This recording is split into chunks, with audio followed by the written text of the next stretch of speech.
Welcome back to Pokemon FireRed. On the last episode, we got our last gym badge, and we made our way to Victory Road. On this episode, I'm having a massive continuity error by being in Fuchsia City.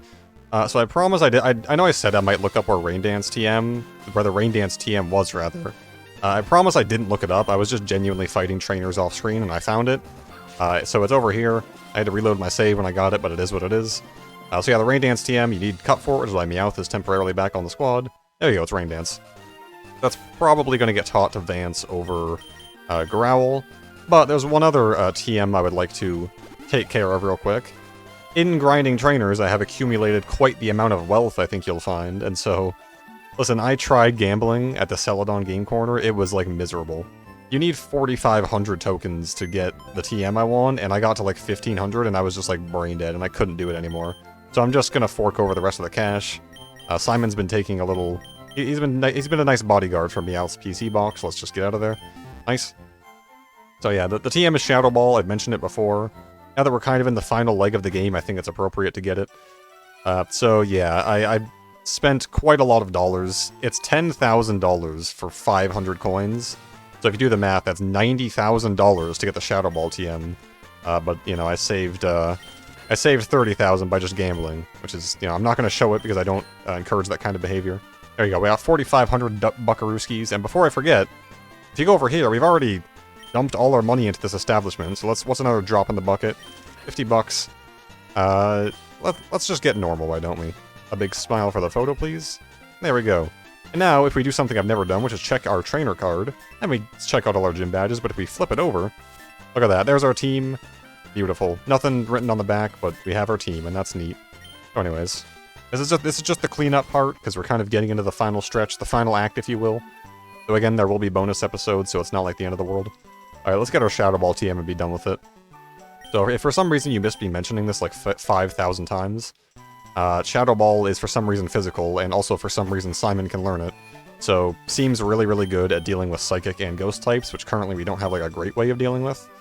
Alright, Shadow Ball, I already forgot what TM it was. I also did teach Earthquake to... Nicholas off-screen.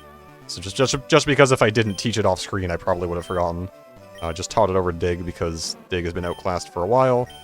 And I mean, like, it seems weird to have both Body Slam and Strength, but Body Slam has a chance to paralyze, and we need Strength to beat the game, so... You know, it's an unfortunate facet of, pre-gen... What even is it? Pre-gen, like, 7 mechanics, when we still had to use TMs, or HMs, rather. But it is what it is. It kind of adds a layer of difficulty having to restrict your movesets a bit. Maybe I could afford to get rid of Bite on Vance, but I don't know, it's too late. I've already hit the button. And one last TM to be taught, I think. That's right, it's Thunder. 120, 70. So Thunder has 100% accuracy when it's raining, so Vance and Rachel have a really good synergy now.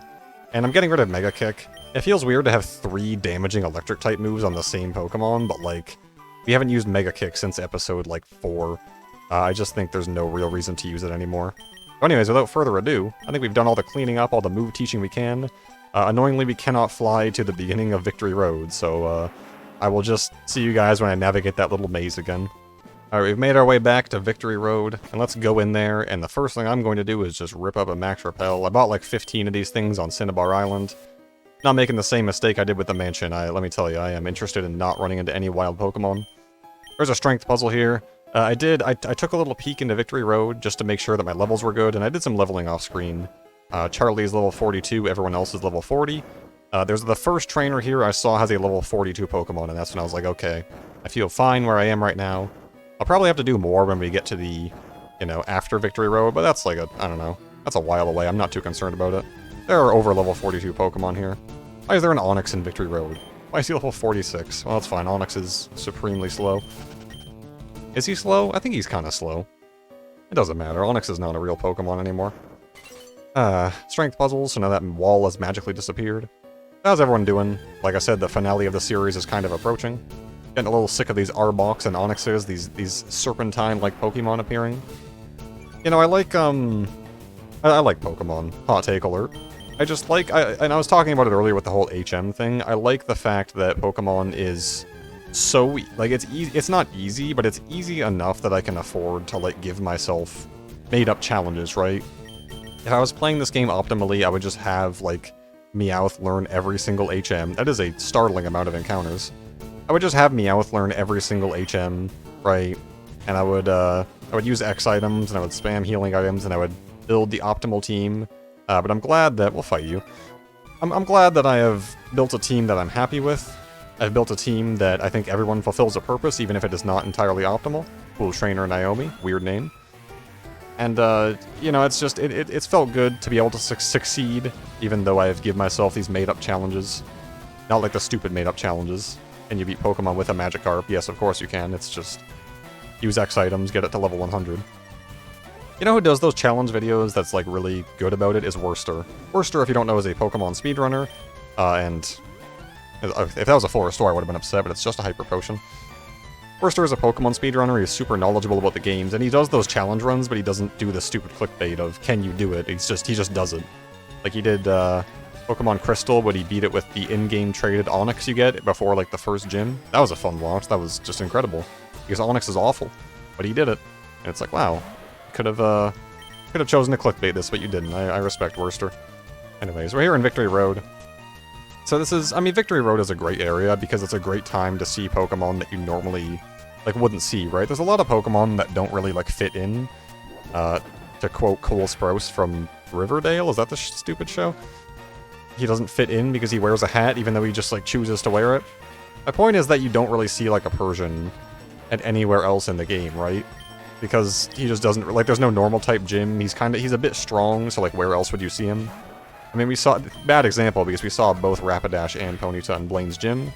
But, you know what I mean. Like, it's a good opportunity to have a bunch of powerful Pokemon and not really need to have, like, an explanation for it. Not to have it be, like, a big thing. It's like, this is the final test of your abilities. Testing my patience as well with that flinch, but I'm sure it's fine. I stocked up on some Hyper Potions. Should have stocked up on... I don't know. I could have leveled to level 47 and just... used Max Repels and then never used Charlie, and then that would have been fine, but whatever. What's Pokemon without some wild encounters, I say? But it's just like, I feel like so many games nowadays are just like priding themselves on being difficult, and maybe it's not like the game's fault, maybe it is just like the communities around them that are like, this game is so hard, like you have to pay for this game twice, once for the cost and once for all the broken controllers, and it's like, you're gonna snap it over your leg like a chimpanzee, and it's like, I don't know, man, incredible, like, hot take alert, I do like it when games are easy, because it just makes them so accessible, mainly to me. And it's like, I've beaten hard games before, right? Like, I mean, let me think of some examples. I've beaten, like, I don't know, Super Meat Boy is, like, it's a hard game, but it's not, like... And then there's, the elitist, right? They're like, oh, Super Meat Boy isn't a hard game. It's like, well, it is a hard game, it's just that... Oh, Dragon Claw, whoa! Charlie could learn that, that seems really nice. And I'm gonna, Hyper Potion Vance before I forget. I'll think about learning Dragon Claw at some point. It's a pretty good TM. Glad I picked the upper option. And it's like it's like Elden Ring and Dark Souls, right? Whenever the community tries to, like, tell you about the game, it's always like, this game is, like, it's really hard. Like, you're gonna have to reset a lot. And I'm like, I'm not that interested in that, you know? I understand that, again, it's, like, the community's fault, and it's not whoever makes it. From Software, I think. It's not From Software's fault. It's just that it's kind of it's an unintended ripple in the wave of time, so to speak. That was the worst analogy I've ever done. In terms of, like video game advertisement. It's like, if there's a real, like, community of video game gamers, if you don't mind me saying that, where they're like, games have to be hard, and they have to be, like, we have to weed out the normies and the lesser dexterous people. And it's like, I don't know, man, I like video games. I think if they're easy, it's cool. I think if they're hard, I'm like, okay. Now I have to put my, like, brain into it, but that's okay. But if they're, like, back-breakingly difficult, like, if I have to, like, dedicate 100% of my thought process to it, I'm kind of just, like, not into it at that point. I'll send in Nicholas. I actually checked. Nicholas and Charlie had exactly 100 speed each, so... Very, very cool. Hyper Potion. Calculated. I wonder how much this Earthquake is going to do. Hilariously, Oh, I got owned. So Charlie has a minus special attack nature and he has Flamethrower, and Nicholas has a minus attack nature and his best move is Earthquake, so that's unfortunate, but this should probably kill with poison. Should put him in poison kill range. Okay, just kidding, I don't know what I'm talking about. You got me, I've been exposed. I'm still holding on to Taunt, just in the hope that one day it will in fact do something. Mark my words, this Taunt is gonna come in handy at some point. Also, shout out to the fact that I said Victory Road is a good chance to see Pokemon you've never seen before, and then this dude rips out a level 42 Raticate, but that's fun. Good time to set up a sunny day and start solar beaming, I think. You know, it's not often that you see trainers with, like, the starters and their evolutions, right? It's not something that usually happens. It happens in this game, it happens in Sinnoh as well. But Sinnoh is cool, because to access Sinnoh's post-game, you have to... and I mean, hey, one day I might play Sinnoh, and this is a spoiler, but to access Sinnoh's post-game, you have to... you have to see every Pokemon in the Sinnoh Pokedex, which is why a lot of trainers in those games will have the starters and their evolutions, because otherwise you wouldn't be able to see all of them. But, so, yeah, I don't know. It's cool, I guess. Fighting this level 42 Wartortle. It's just, what am I thinking about, huh? What's on my mind? TV, I don't know. I keep getting recommended the Arrested Development clips. I have actually seen Arrested Development before, but it was many, many years ago. So I just gave this guy a free sunny day, huh? I decided that I was going to, you know, watch a couple episodes, and I watched the first couple episodes of Season 1, and it was funny. But just, like, the sheer amount of episodes that there are is, like, really intimidating to me, to be honest. Because, like, TV is so much different than a movie, right? Because with TV, there's just, like, so many episodes, and there's no guarantee that the plot is actually going to, like, wrap itself up anytime soon. With a movie, unless it's, like, a Marvel movie, you know that, like, the plot is wrapping itself up in... you know, maybe 3 hours if you're James Cameron, but it's going to, like, have a beginning, middle, and end. In a TV show, it can just kind of keep going on forever, and that's, like, it's a really significant time commitment that I'm not really sure I want to make, like, ever. Sunlight's still strong, great. Is this guy gonna have Ivysaur? I sure hope so. It would complete his sweet trilogy of second form evolved starters. But yeah, no, Arrested Development, it's a funny show, for sure. I think Will Arnett is a very funny guy. I mean, everyone on that show is great. Rest in peace, Jessica Walter. Or Walters. Oh, this is a good start to this. In memory of actress I can't remember the last name of, but she is just like... I mean, she eye rolls like no other, that's gotta be said. Her attitude and her facial expressions are top-notch. They couldn't have gotten anyone better for that role. But that's just me. Welcome to a guy in his... Oh, that's a Charizard, huh? We don't have any Rock-type moves, but the sun also isn't out anymore, so I'm not that concerned. Welcome to guy sitting in a chair tells you about new movie or TV show he saw. I think, listen, in terms of YouTube, I still find this quite, like, fulfilling and enjoyable, and I enjoy doing this quite a lot. If I didn't enjoy it, you would know because I would never upload. But I think my favorite part of YouTube is seeing all the, because I make small-time content, I get recommended a lot of small-time content, and that's really, really enjoyable for me, because a lot of small-time content is just like, oh, you can tell they're trying their best, but it doesn't quite hit the mark. Like, it's really... I'm gonna say it, it's bad. It's really just, like, bad content, and I love it. I love bad content. I think it's the funniest thing in the world.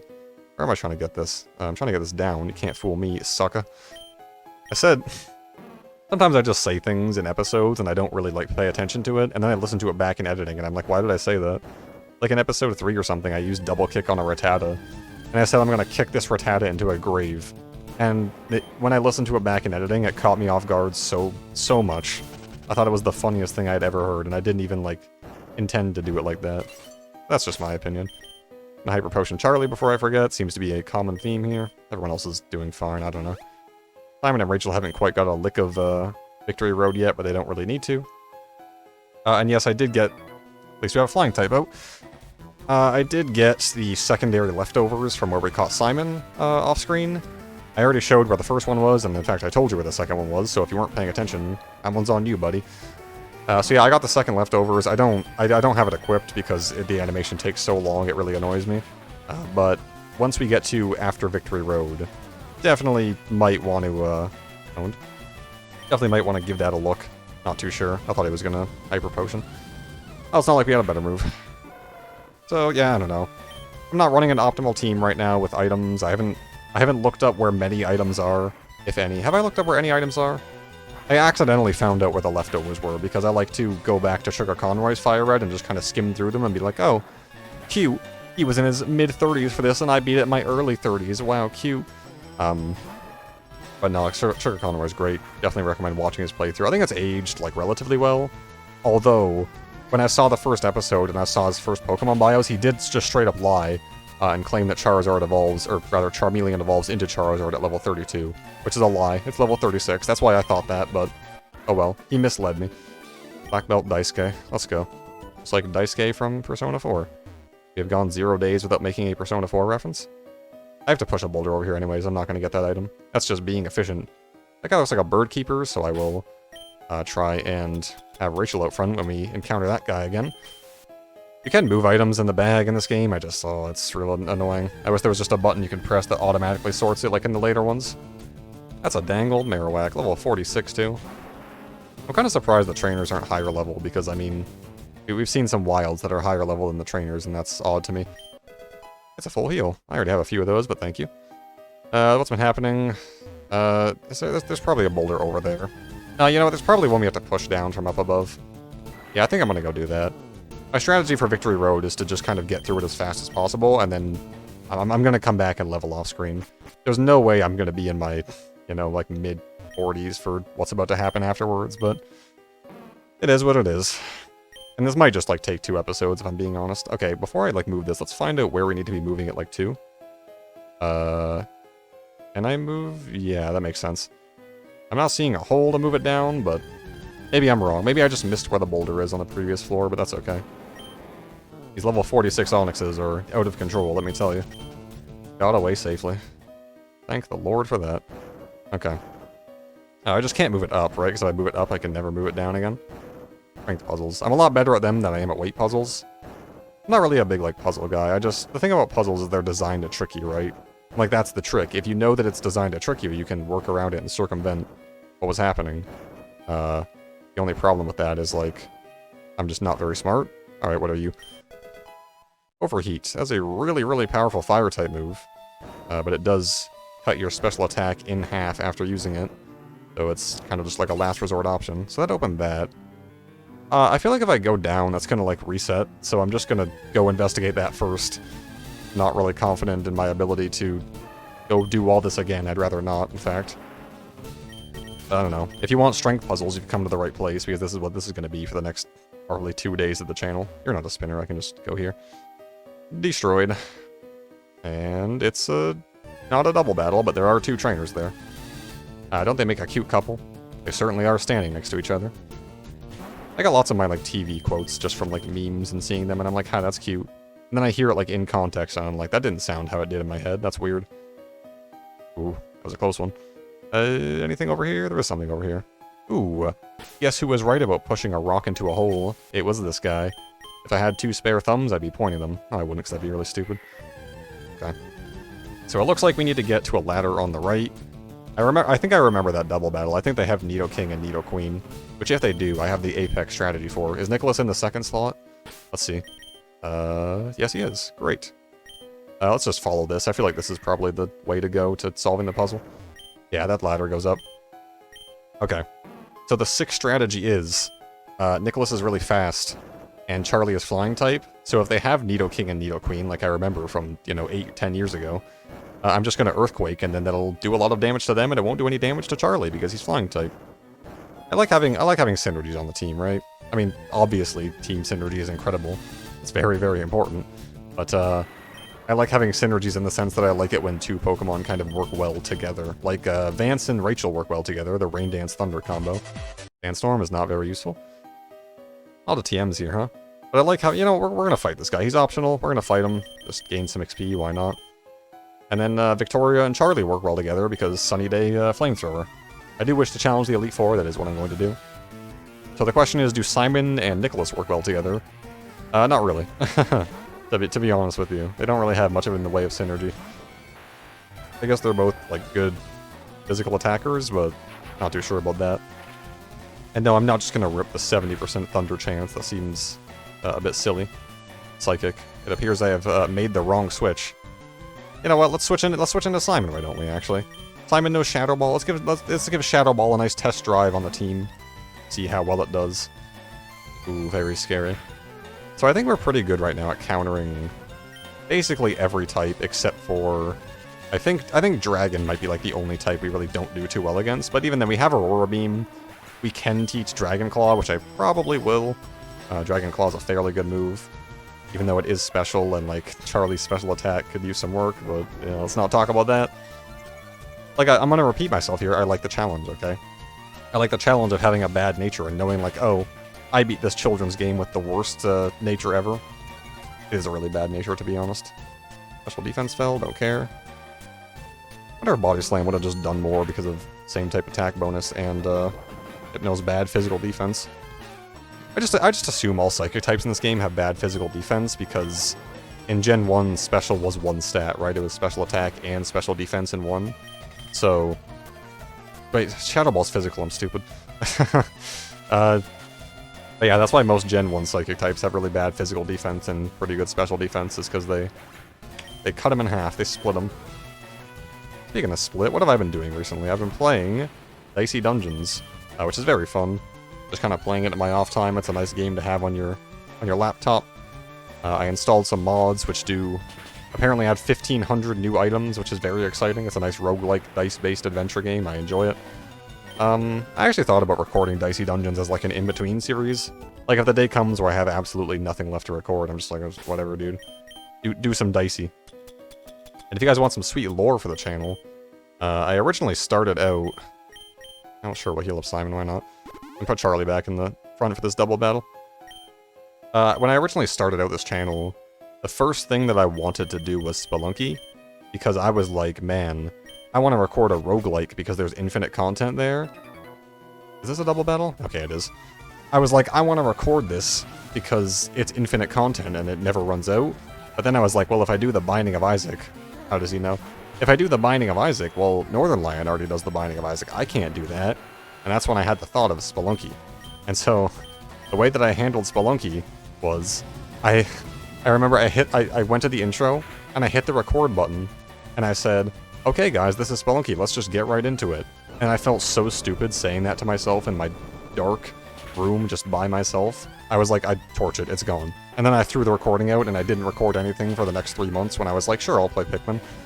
So that's the lore behind the channel, in case you were wondering. Don't have Earthquake, that'd be really annoying. It's very scary. Thrash is kind of scary in a double battle because it has the odds to, let's taunt him just for fun. Thrash can hit your ally as well. I mean, Surf always hits your ally, but you can't control where Thrash goes. Much like in real life when someone starts thrashing around. Hey, now we can dodge level 43 Pokemon in the wild. Slash. Slash is... It's not bad. And it is physical. Yeah, we're gonna get rid of Wing Attack, right? Because, yeah, doesn't matter.